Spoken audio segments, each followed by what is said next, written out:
안녕하십니까. 미래와 희망 TV입니다.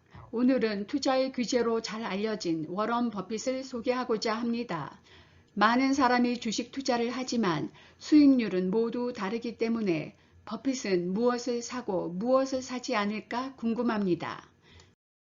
코로나 팬데믹 속에서 가장 피해를 많이 본 미국의 주식시장이 실물 경기와 상관없이 V자 반등을 해서 종목에 따라서는 전 고점을 회복하기도 했습니다.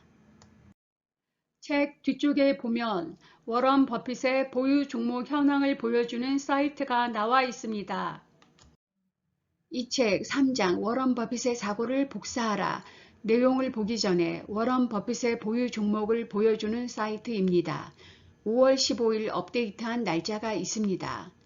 애플 35.5%, 뱅크 오브 아메리카 11.18, 코카콜라 10.08, 아메리칸 익스프레스 7.39, 웰스파고 5.28%가 보입니다.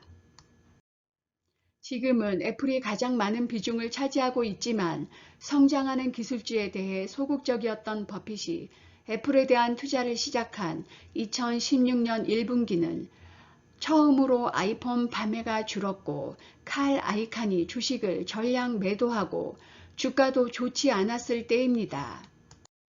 저자가 말하는 버핏이 애플을 매수한 이유를 보겠습니다. 애플이 고성장 기업이 아니라 이익 증가 시기로 접어들었고 안정된 기업의 모습을 갖추게 되었다. 애플도 이제는 가치 주식이다. 애플의 PER이 낮고 대부분의 기술주보다 상대적으로 저렴하다는 저가에 사기 좋아하는 버핏에게 딱 좋은 매수 대상일 수밖에 없다고 말합니다. 애플이 더 이상 IT 기술 섹터가 아니라 필수 소비재 섹터에 속한다는 해석입니다.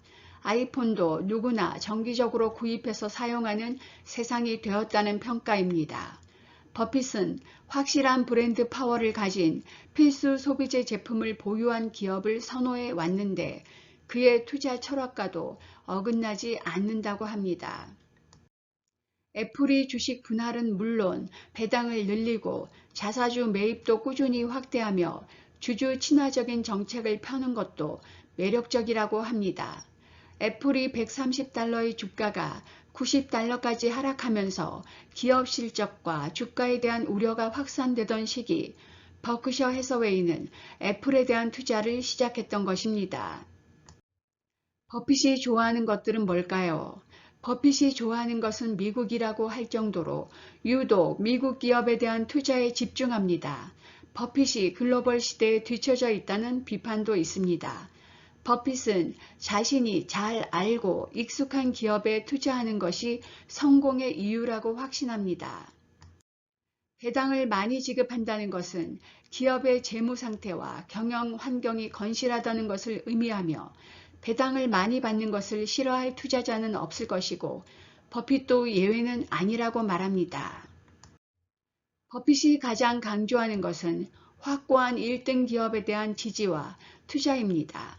소비재 섹터인 코카콜라, 크래프트 하인츠, 의료기기 회사인 다비타는 시장 점유율이 36%에 이르고 매출도 꾸준히 늘고 있다고 합니다. 오래된 기업이면서 혁신을 계속한다면 버핏의 투자는 계속됩니다. 버핏의 유명한 투자 격언 중 모두가 욕심을 낼 때 주의해야 하고 모두가 공포를 느낄 때 욕심을 내야 한다. 세상이 끝장날 정도로 두려움이 앞섰다가 주가가 30에서 40% 반등하고 나서야 그때 살 걸 하며 아쉬워하지만 기차는 떠났습니다.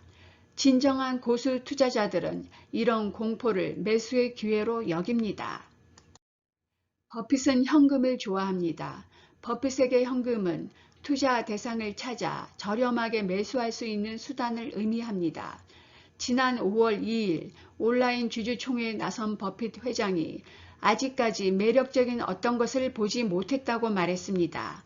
보유 현금이 사상 최대로 불어난 이유입니다.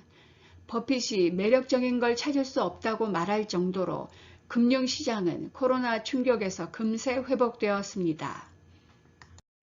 버핏이 싫어하는 것들은 무엇일까요? 버핏은 금에 대해서는 비판적 시각을 가지고 효용 가치가 없고 단지 쳐다볼 뿐이라고 말합니다. 반면 은에 대해서는 산업 현장과 의료 현장에서 효용 가치가 높다고 은에 투자합니다.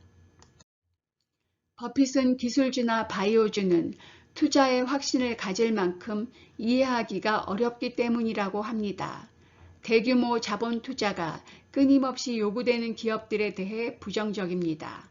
또한 상대적으로 젊은 기업에 투자하는 것을 꺼립니다. 꾸준히 수익을 내면서 영속적인 사업으로 알차게 여물지 않았다고 판단할 뿐입니다. 버핏이 말하는 투자의 정석은 무엇일까요? 버핏이 각종 인터뷰를 통해 밝힌 투자 명언들이 작가는 굉장히 실용적이며 현실적인 조언이라고 말합니다. 비즈니스를 이해하지 못하면 매수하지 마라. 제약, 바이오, IT 주식들은 사업 내용을 이해하기 쉽지 않아 버핏은 사업 내용이 명확하고 이해하기 쉬운 회사에 투자하고 있습니다. 자기 스스로 종목을 찾아라. 전문가들의 말은 참고만 하라. 50% 하락해도 참을 수 있는 주식만 매수해라. 주식은 시간과의 싸움이다. 시세는 보지 말고 펀더멘털만 봐라. 시세는 당신의 빈번한 매매를 부추길 뿐 돈은 벌어다 주지 못한다고 말합니다. 쉴 때는 쉬어라. 시장은 1년 내내 기회를 주지 않는다. 주식시장의 노예가 되지 마라. 실적이 아닌 이유로 급락하거나 침체되면 과감하게 주식을 매수해라. 최악의 급락장인 2008년 금융위기 당시 버핏은 이 기간 적극적으로 주식을 매수했다고 합니다. 당신은 경제학자가 아니다. 기업만 봐라. 때로는 외형의 성과보다 경영진의 능력이나 성과가 더 중요할 수 있다. 수도 없이 스스로에게 물어보라고 말합니다. 자료를 수집하고 뉴스를 정리하고 생각하라. 공개된 정보로도 투자는 충분하다. 주식을 예측하지 마라. 혹시라도 정보를 알려준다는 사람이 있다면 그 정보는 이미 가치를 잃은 정보다라고 말합니다. 이 책 외에도 버핏의 주옥 같은 명언들이 많이 있지만 버핏은 돈을 벌기 위한 첫째 원칙은 절대 돈을 잃어서는 안 된다는 것입니다. 둘째 원칙은 이 첫째 원칙을 절대 잊지 말아야 한다는 것이라고 말합니다. 버핏의 투자 스타일은 좋은 공이 올 때까지 기다리기입니다. 자기가 치기 쉬운 공이 아니라면 아무리 매력적인 공이라도 그냥 흘려보낸다고 말합니다. 또한 버핏은 지독한 공부벌레였다고 합니다. 지금도 많은 시간을 읽고 사고하며 정보를 습득하고 있습니다. 버핏은 기회는 두뇌에서 생겨난다고 말합니다. 투자는 지적 노력으로 하는 것이지 지능 지수가 아니라고 강조합니다. 주식을 언제 사면 좋을까요? 버핏은 공포가 친구가 될 때, 만연한 공포는 투자자의 친구라고 합니다. 경기 침체나 주가 급락은 두려운 상황이지만 동시에 주식을 헐값에 살 수 있는 기회라는 것입니다. 버핏이 2016년 인터뷰에서 약 10년마다 먹구름이 우리 경제를 뒤덮고서 잠시 금을 비처럼 퍼부을 것입니다. 이때는 반드시 티스푼이 아니라 빨래통을 들고 밖으로 뛰어나가야 합니다. 라고 말했습니다. 하지만 지난 5월 2일 버핏이 누구도 내일이나 다음 주, 다음 달, 내년에 어떤 일이 발생할지 알 수 없을 것이라고 생각한다. 베팅할 때는 매우 신중해야 한다. 아무도 내일 뭐가 발생할지 모른다고 말했습니다. 계속 공부하며 투자에 성공하길 바랍니다. 감사합니다. 다음 시간에 뵙겠습니다.